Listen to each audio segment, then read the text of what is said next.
Bonjour à tous. On m'a reproché lors de la critique de Suicide Squad d'avoir un t-shirt Spider-Man. Du coup aujourd'hui, je troll.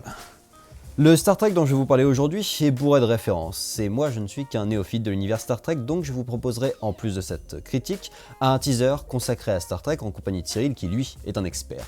Mais d'abord nous parlons de Star Trek sans limite en 180 secondes.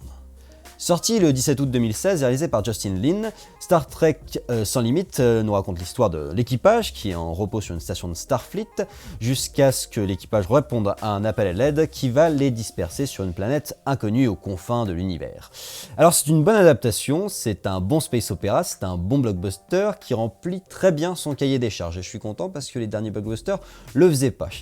Je vais parler d'abord des points négatifs. Je trouve que c'est un très bon film d'action, mais il a un peu perdu le côté humain, le côté affect, qui était très bien défendu dans les deux premiers, notamment dans le deuxième, où je trouvais que la relation Spock-Kirk était vachement réussie.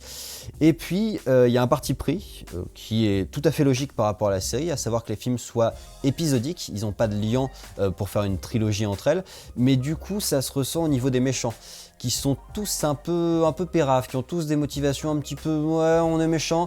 Alors Starfleet, ils sont gentils, il n'y a pas de raison pour qu'on soit méchant, mais on va quand même l'être. Et ça, c'est un peu dommage. Alors ils arrivent quand même à nous donner des choses, mais c'est quand même vraiment sorti du fin fond du chapeau du scénariste et c'est un petit peu dommage. À côté de ça, j'ai trouvé que le film fonctionnait très bien. Déjà, j'étais assez estomaqué par l'intro, que je trouve assez intelligente, assez belle, où en fait on découvre juste l'équipage qui vit au jour le jour, et c'est très fin, et du coup ça nous met bien dans le quotidien du truc. Ça m'a beaucoup fait penser à Mass Effect sur certains moments où on découvre un petit peu le quotidien de l'équipage, où c'est pas que de l'action. À côté de ça, il y a aussi l'élément déclencheur qui m'a aussi fait penser à Mass Effect. J'y reviendrai, mais il y a aussi le monde, en fait, la station sur laquelle il s'arrête, qui ressemble méchamment à la citadelle de Mass Effect. Moi je suis un gros fan de Mass Effect, alors peut-être que j'ai vu des trucs là où il n'y avait pas à voir, mais l'élément déclencheur qui est en fait une attaque sur l'Enterprise est très réussi, et globalement le film arrive très bien sur tout ce qui est combat spatial. Je trouve que ce qui se passe sur la planète est un petit peu moins intéressant, un peu moins maîtrisé, mais les combats spatiaux sont vraiment excessivement bien faits, et cet élément déclencheur là, cette baston, elle dure longtemps, mais elle est vraiment belle, elle est vraiment classe, et putain ça envoie du pâté quoi, vraiment c'est très classe. Comme je vous le disais, je trouve que sur la planète c'est un petit peu moins maîtrisé, les scènes d'action sont un peu plus kitschouilles, ça fonctionne mais c'est pas folichon, et la partie finale rehausse à nouveau le truc, en sachant qu'il y a ce petit défaut que ça ressemble un petit peu quand même à la partie finale du deuxième, parce que c'est à nouveau sur une planète, parce qu'il faut à nouveau arrêter un méchant avant qu'il tue tout le monde.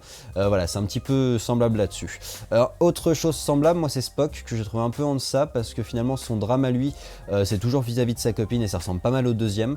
À côté de ça, tout l'équipage est très bien utilisé, notamment Bones qui a été remis sur le devant de la scène, et moi j'aime bien Karl Urban, j'aime bien ce docteur qui est ma foi très intéressant, et je trouve que globalement le film réussit très bien parce qu'il nous plante un univers riche avec une hiérarchie militaire où il y a vraiment une spécificité de chaque membre de l'équipage qui est bien mis en avant, et du coup la diégèse est attachante et très classieuse.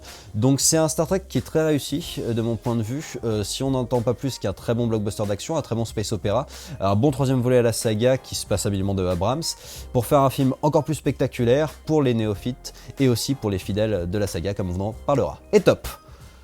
Voilà, j'espère que ça vous a plu. Moi, ma foi, j'ai plutôt kiffé, et en cette période de blockbuster estival qui était très décevant, ça fait plaisir. Et puis je vous donne rendez-vous sur la page YouTube de Directive Première pour d'autres critiques ciné en 180 secondes.